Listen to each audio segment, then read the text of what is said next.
Hello everyone, my name is Evelyn Situmorang. I'm from the University of North Sumatra, and right now I want to talk about the principles and major concepts in linguistics. When you're thinking about studying linguistics, maybe what pops up in your head were phonology, morphology, syntax, semantics, and so on. But before we go there, we need to understand the principle and major concepts in linguistics.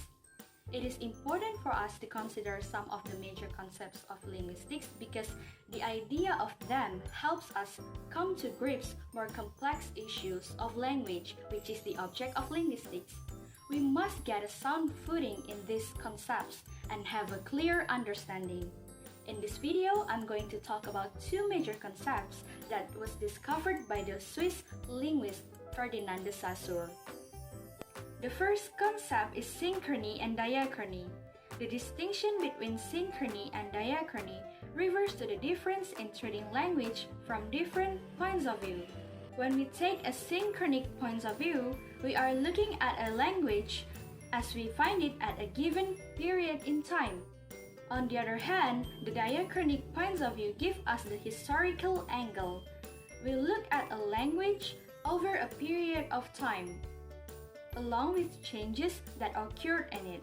Synchrony looks at a snapshot of a language. The diachronic studies its evolution.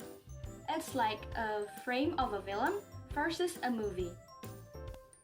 The synchronic linguistics studies how a language worked at a particular time or period, regardless of its past history or future blueprint. This has also been called descriptive linguistics. Let's take an example. You're going to analyze about modern English. So you are describing every details of modern English. Starts from its vocabularies until its grammar, for example. But you don't need to explain what has been changed from the previous period of English.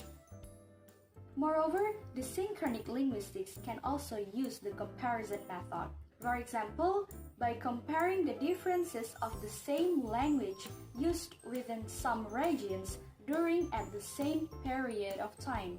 For instance, you are going to analyze the current use of English in the countries that are the former British colonies, such as Malaysia, Brunei, India, and others. So you are comparing every aspect of the language in these countries. Now let's talk about the diachronic linguistics. Diachronic linguistics studies language through periods of time. It studies language evolution and development through history. That's why this has also been called historical linguistics. Let's take an example.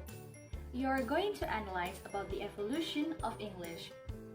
So, you are describe what has been changed and developed starts from the Old English to Middle English and now to Modern English. By that, you can also make the conclusion why those changes happened, and that was the historical angle in linguistics. Now look at the illustration of synchrony and diachrony. The figure shows that diachronic in axis X, Y has been considered as moving. The language is changing and developing through periods of time, while the synchronic in axis A, B as static. The language is not changing at a particular time. This figure also shows the relation of synchrony and diachrony, their meeting point. In each changing that diachrony explains, the situation can be described in details by synchrony. On a closer look, we can also realize that without a good synchronic or descriptive word, a valid historical or diachronic postulation are not possible. Now let's move to the second context, that is lang and parole. Lang is a collective patterns which exist as a sum of impressions deposited in the brain of each individual, like a dictionary of which identical copies have been distributed to each individual. It exists in each individual, yet it is common to all.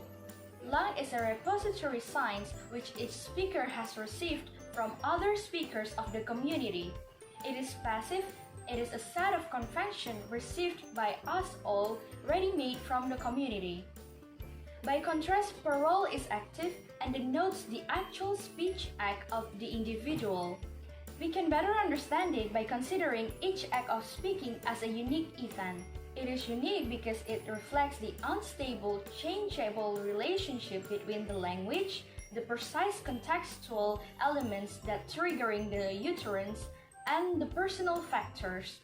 In short, lang is the system of language, such as phonology, syntax, etc., that exists in each individual, while parole is the act of using the language, that is by utterance or text. Okay, I think that's all. Thank you for watching and goodbye!